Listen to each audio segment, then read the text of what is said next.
Stage ते वेठल शहीद सिंधु देश मोहतरम बशीर खान कुरैशी सां विख विख ते गॾु हलंदड़ संदसि जिदोजहद में निरालो किरदार सिंध जो नेहरू जीअं सिंध क़ौमी मुआज़ जो बहादुर अॻवान डॉक्टर नियाज़ कालाणी साहब ऐं उन सां गॾोगॾु मुंहिंजे अज़ीम शहीद सिंधु देश मोहतरम बशीर खान जो हुर फ़कीर इमदाद मंगी साहब चाचा शबीर जमाली साहब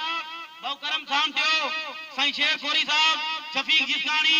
ऐं काफ़ी पिंडाल में वेठल रहबर सिंध साईं जीएम सैयद फिक्री ऐं हकीकी वारसो जीअं सिंधु देश जीअं साईं जीएम सैयद जीअं शहीद सिंधु देश मोहतरम बशीर खान कुरैशी जी जिदोजहद जेतोणीक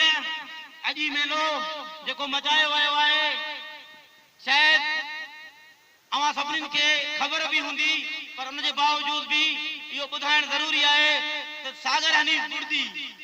हनीफ बुर्दी हिकु शख्स न पर हिकु तारीख़ हुई जीअं असीं पंहिंजे रूहानी मुर्शिद शाह अब्दुल लतीफ़ भिटाई साहब खे विसारे छॾियोसीं पर मां दावा ऐं चैलेंज सां चवां थो त असांखे उहो विसरियल लतीफ़ शहीद सागर हनीफ बुर्दी यादि ॾियारियो। सागर हनीफ बुर्दी तमामु नरम दिल ऐं मेहनतकश माण्हू हुयो जंहिं मां चवां थो जीअं सिंध स्टूडेंट फेडरेशन जेका क़ौमी तहरीक जी नर्सरी आहे ऐं असां जीअं सिंध स्टूडेंट फेडरेशन खे तयारु करण में जेतिरो क़ौमी तहरीक में सागर हनीफ बुर्दी जो किरदार हुयो एतिरो शायदि ॿिए कंहिंजो बि न पर सागर हनीफ बुर्दी जी जिदोजहद सां शायदि असां इंसाफ़ न करे सघियासीं उहो उनजे करे छो त सागर एॾी वॾी दिलि रखंदड़ माण्हू हुयो पंहिंजे मुखालफ़नि खे बि हू सन जी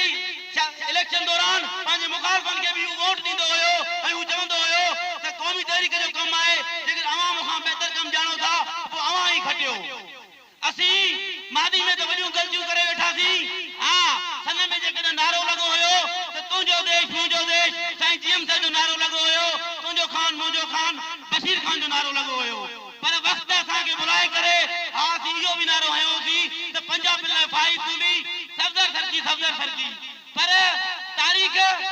पंहिंजो पाण ज़रूर दोहराइबी आहे ऐं शहीद बशीर खान कुरैशी जी शहादत खां पोइ क़ौमी तहरीक हिकु घुट ऐं बूसट वारे माहौल में शिकार थी वई ऐं उन ई क़ौमी तहरीक जी घुट ऐं बूसट वारे माहौल मां जेकॾहिं क़ौमी तहरीक कढियो त उहो डॉक्टर नियाज़ कालाणी हुयो ऐं उनजी टीम हुई पर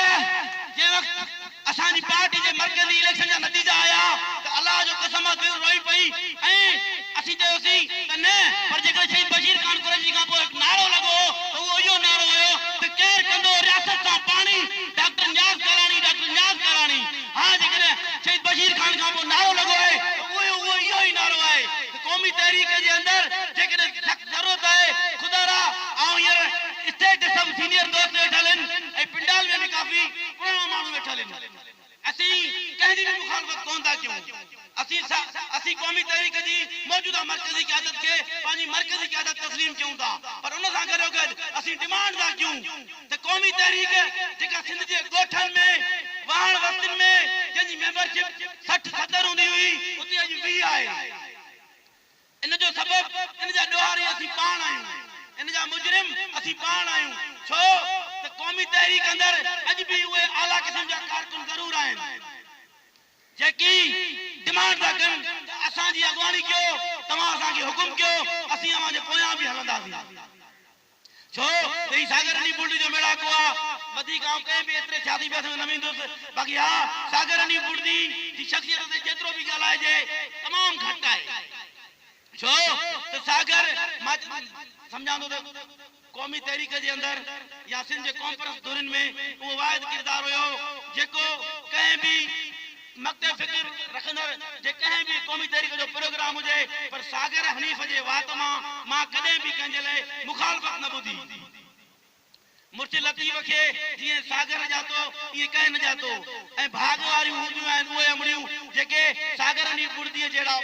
पुट पैदा कंदियूं आहिनि ऐं मां दावा सां चवां थो त सागर हनीफ बुर्दी खे पंहिंजी माउ घोट थियण वारी लोली न ॾिनी हूंदी पर उन सां गॾोगॾु हुनखे अरमोड़ थियण वारियूं दुआऊं बि ॾिना हूंदियूं आहिनि क़ौमी तहरीक जे अंदरि अञा हिकु वॾी कुवत भी मौजूद आहे सिर्फ़ जिस कम जा सीनियर कारकुन डिमांड कनि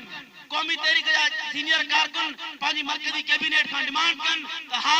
असांखे उहो अॻवान घुर्जे